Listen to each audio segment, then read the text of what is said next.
the numbers advantage, Kenny pinned the Big Show, causing Kane and his partner to lose their championship.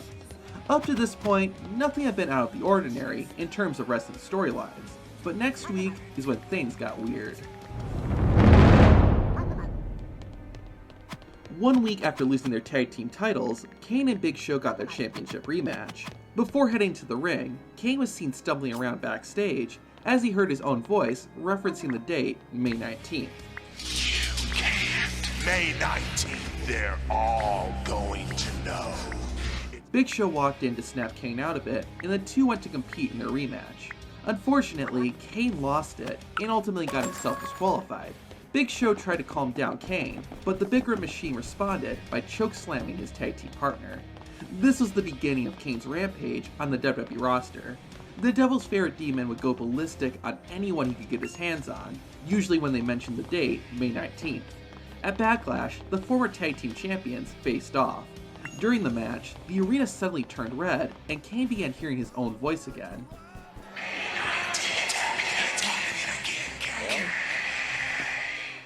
Kane began crawling on the mat in agony, and Big Show decided to put an end to the match by hitting Kane with a chair. For the next several weeks, things stayed pretty much the same. Kane would continue to flip out at anyone who mentioned May 19th. The only thing that was different is that we began seeing Kane's old mask appear on the Titantron when he heard his voice, a foreshadowing of what was to come. So why was Kane reacting this way to the 19th of May? Well, there's two reasons. The first is because this is the release date of the movie See No Evil. See No Evil was one of WWE's first films, and featured Kane as the villain, Jacob Goodnight. The whole reason for this May 19th storyline on Raw was simply to promote the movie, and WWE made this very clear.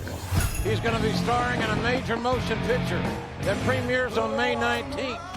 Now that's the business reason for May 19th. The storyline reason was revealed 3 days later on May 22nd. That was the date when my mother and adopted family were killed in a fire. Now that See No Evil had been released, and May 19th had come and gone, you would think that this would be the end of the storyline, but things would get even stranger.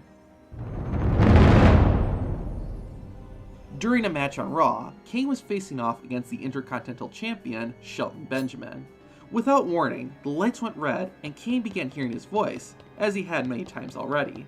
This time though, Kane's old entrance music started playing, and out came a man wearing Kane's mask and old entrance attire.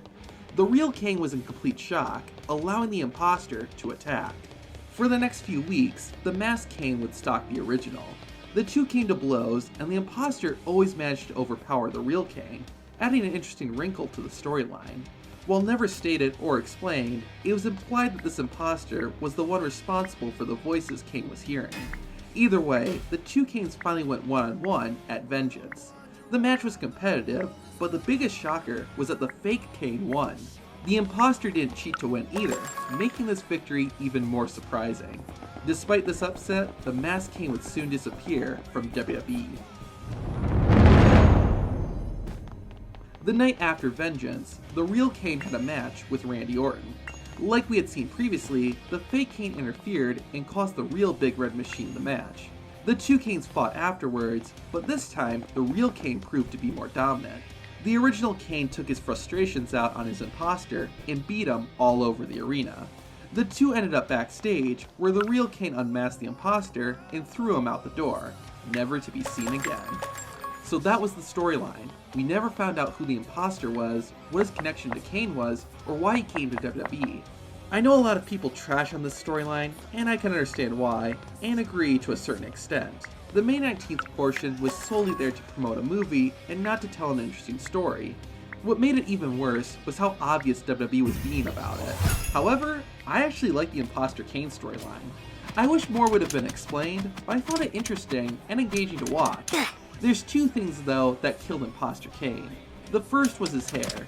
When he made his debut, it was all poofy and just looked silly. For years I had told myself that didn't look that bad, but upon rewatching it, yeah, Imposter Kane looked kind of ridiculous in his first appearance. They fixed it later on, but you only get one chance to make a first impression. The second thing that killed the Imposter Kane was his match with the real Kane at Vengeance. Both men did a good job, but the crowd wasn't into it and even started chanting. These fans are wanting Kane to take that mask off of this imposter. I'd like to see that myself. Kane. That was the killing blow. According to Luke Gallows, the man who played the imposter Kane, that was the reason the imposter storyline ended so abruptly. Luckily though, everyone involved seemed to do alright. Kane continued his WWE career and is now a Hall of Famer. Luke Gallows eventually returned as a new character called Festus before finding success as, well, Luke Gallows. Roughly 8 years after the original See No Evil was released, WWE made a sequel, with Kane reprising his role as Jacob Goodnight.